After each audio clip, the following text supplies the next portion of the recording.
गुरु TV के दर्शकों को आज हम बताना चाह रहे हैं कि ये जो दुर्घटनाएं बार बार हो रही हैं, इनका कोई उपाय है दुर्घटना रुक?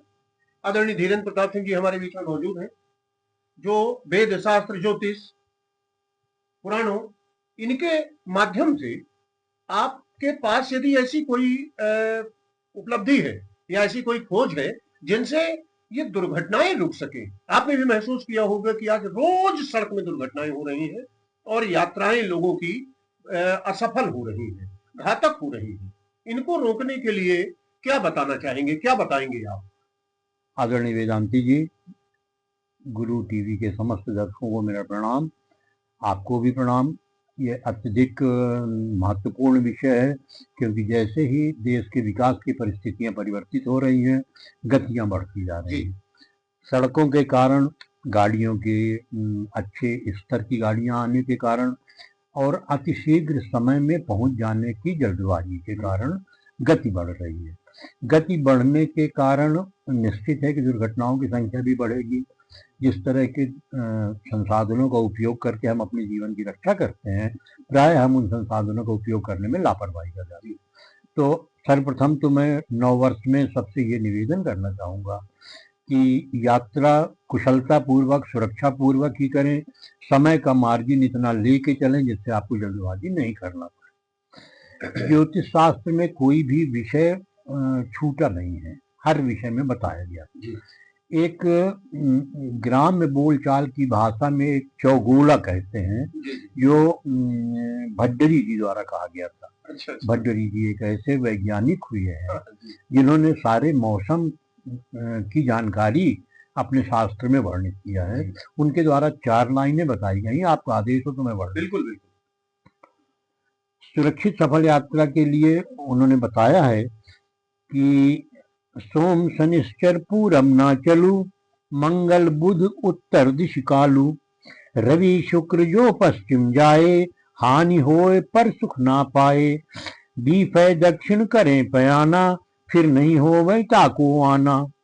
इसका अर्थ यह है कि सोमवार शनिवार को पूर्व दिशा की यात्रा ना करें, मंगलवार को बुधवार को उत्तर की यात्रा करना काल को आमंत्रित करना है, रविवार एवं शुक्रवार को पश्चिम दिशा की यात्रा से हानि होती है, गुरुवार को दक्षिण दिशा की यात्रा करने से कुशल वापस आने की संभावना कम रहती है।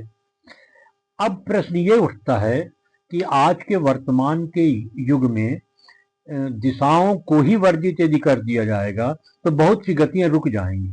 हम दिशाओं को वर्जित नहीं कर पाते हैं। तो इसके लिए विभिन्न ज्योतिष ग्रंथों में पूर्व से ही वर्णित है कि यदि आपको इन समयों में यात्रा करना पड़ता है, इन वर्जित दिनों में आपको उस दिशा की यात्रा करनी पड़ती है, तो उसके लिए क्या उपाय आप करके यात्रा पूरी करें।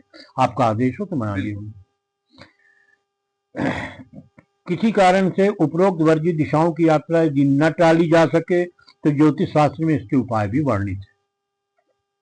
इसमें पहला है, यदि सोमवार को पूर्व की यात्रा आवश्यक हो तो दूध का पान करके तथा ओम नमः शिवाय का जप करके यात्रा प्रारंभ करें, यात्रा कुशल रहेगी।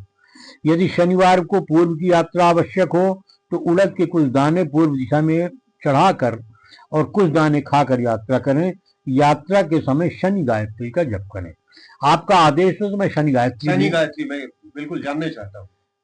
ओम भग भवाय विद्महे मृत्यु रूपाय धीमहि तन्नो शनि प्रचोदयात्, यह शनि गायत्री है।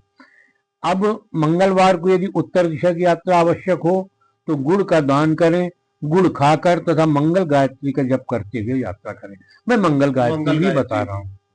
ओम अंगारकाय विद्महे शक्तिहस्ताय धीमहि तन्नो भौमः प्रचोदयात्।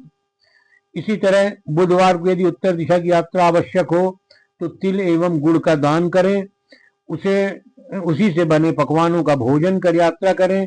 यात्रा के पूर्व 5 बार बुध गायत्री का पाठ करें।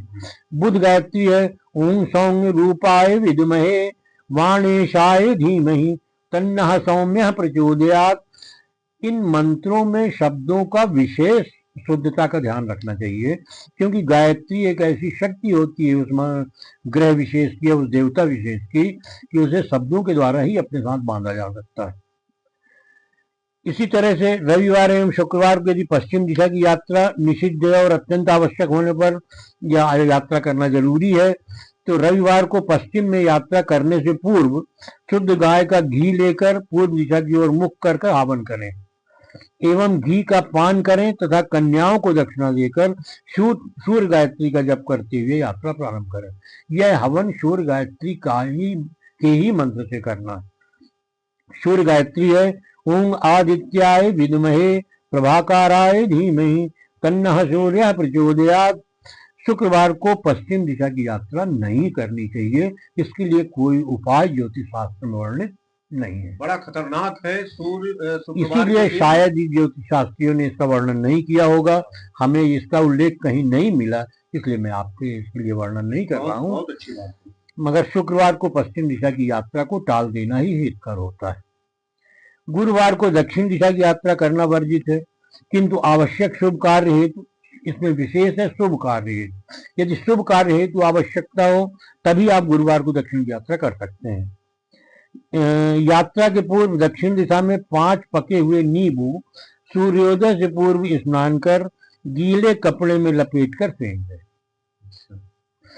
गीले कपड़े में आप भी रहेंगे और गीले कपड़े में नींबू भी लपेट करके फेंकना है, इस बात का ध्यान रखना है। यात्रा के पूर्व दही का सेवन करें तथा शहद, शक्कर एवं नमक तीनों को समभाग में मिलाकर हवन करें और गुरु गायत्री का जप कर यात्रा प्रारंभ करें। हवन गुरु गायत्री के मंत्र से ही करना है। गुरु गायत्री आपके आदेश हो तो मैं आगे बता दूं। ओम अंगिरसाय विद्महे दिव्य देहाय धीमहि तन्नो जीवः प्रचोदयात्। मैं पुनः उच्चारण कर रहा हूँ। ओम अंगिरसाय विद्महे दिव्य देहाय धीमहि तन्नो जीवः प्रचोदयात्। उपरोक्त जानकारी के अलावा यात्रा के समय शुभ अशुभ कुछ शकुन भी हुआ करते हैं। जी। हमें यात्रा के समय प्रारंभ करते समय उन शकुनों को भी यदि हम ध्यान दे लें तो आगे की यात्रा के परिणाम के बारे में हमें नजरअंदाज नहीं करें। प्रकृति आपको संकेत दे रही है, इस बात को मानते हुए हम आपके आदेशानुसार इन शकुनों का भी वर्णन कर देना चाहते हैं। सबसे पहले हम ये जानते हैं कि कौन से ऐसे शकुन होते हैं जो देखने से अशुभ होते हैं और यात्रा में हानिकारक होते हैं। इन्हें ज्योतिष में अशुभ शकुन कहा जाता है। यात्रा में घर से निकलते समय यदि निम्न में से कोई दृष्टिगोचर हो तो यात्रा रोक देनी चाहिए। माने यदि कोई ये चीजें दिखाई दे तो कितनी भी आवश्यक यात्रा हो उसको रोक दीजिए। वंध्या स्त्री का ऐसा अर्थ है कि विवाह के कई वर्ष उपरांत तक जिसे पुत्र की प्राप्ति नहीं हुई हो। काला कपड़ा, हड्डी, सर्प, नमक,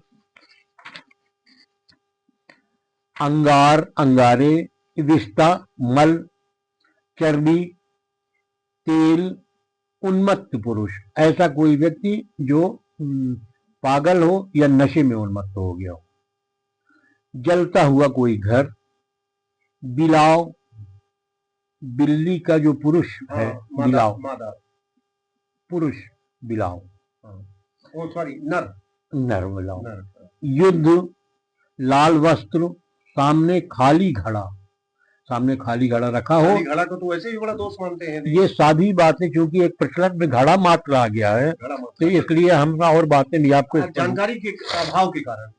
भैंसों की लड़ाई, बिल्ली द्वारा रास्ता का काटना, इनमें से आप अनुभव करेंगे कि कुछ बातें तो सामान्य तौर से लोग जानते हैं, कुछ बातें ना जानकारी के कारण भी अवॉइड हो जाती हैं, जिसके कारण हमारी यात्रा में बाधा आती है। कई बार ये हुआ है कि बिल्ली ने रास्ता काट दिया, पर यदि घर से निकलने के बाद रास्ते में बिल्ली रास्ता काटी तब ये यात्रा प्रारंभ करने के लिए मार्गदर्शन है। रास्ते में यदि ये कोई भी चीजें दिखती हैं तो वो अशुभ नहीं मानी जाती।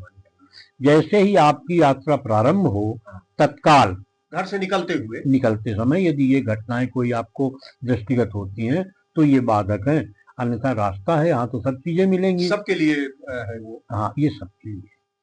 अब कुछ शुभ शकुन के बारे में मैं बता देता हूँ जो यह बता देंगे कि इस यात्रा का जो उद्देश्य है वो भी सफल हो जाएगा और आपकी यात्रा भी सफल होगी। ये शकुन यदि आपको यात्रा के पूर्व दिख जाए तो आप अपने कार्य को सिद्ध मानिए। यात्रा में घर से निकलते समय निम्न में से कोई दिखाई दे तो शुभ शकुन माना जाता है। ब्राह्मण, हाथी, घोड़ा, गौ, फल, अन्न, दूध, दही, कमल का पुष्प, सफेद वस्तु, वैश्या, वाद्य, मयूर, नेवला, सिंहासन, जलता हुआ दीपक, गोद में शिशु लिए हुए स्त्री, नीलकंठ पक्षी, चंपा के पुष्प, कन्या, शुभ वचन, भरा हुआ घड़ा, घी, गन्ना, सफेद बैल, वेद ध्वनि और मंगल गीत आदि गाती हुई स्त्रियां यदि दिखती हैं तो यात्रा की सफलता के योग आपके बनेंगे। इसमें एक कन्या शब्द आता है। इस विषय में मैं जरूर वैदिक जो पद्धति है वो बता देना चाहता हूँ कि किसे कन्या माना जाता है। प्राय लोग बाग कन्या और स्त्री में विभेद नहीं कर पाते, विवाह को मार्गदर्शन मानते हैं। इसमें शास्त्रों में वर्णित है कि रजस्वला होने के पूर्व तक बच्ची कन्या के रूप में रहती है और प्रायः में इस युग के हिसाब से परिवर्तन हो गया है कि 12 साल, 13 साल, 14 साल की बच्चियां रजस्वला हो जाती हैं, इसलिए इससे छोटी बच्चियों को ही कन्या की मान्यता दी जाए। इस तरह से आपकी यात्रा 9 वर्ष में सुखद रहे, आनंद पूर्वक आपकी यात्रा सफल हो। इसी जानकारी के साथ आदरणीय निष्कंटक यात्रा के लिए हमारे भविष्यवक्ता आदरणीय धीरेन्द्र प्रताप सिंह जी ने आप लोगों को बातें बताई हैं। अपने जीवन में इनका अमल करें। 9 वर्ष की मंगल कामनाओं के साथ हम यहीं विराम लेते हैं।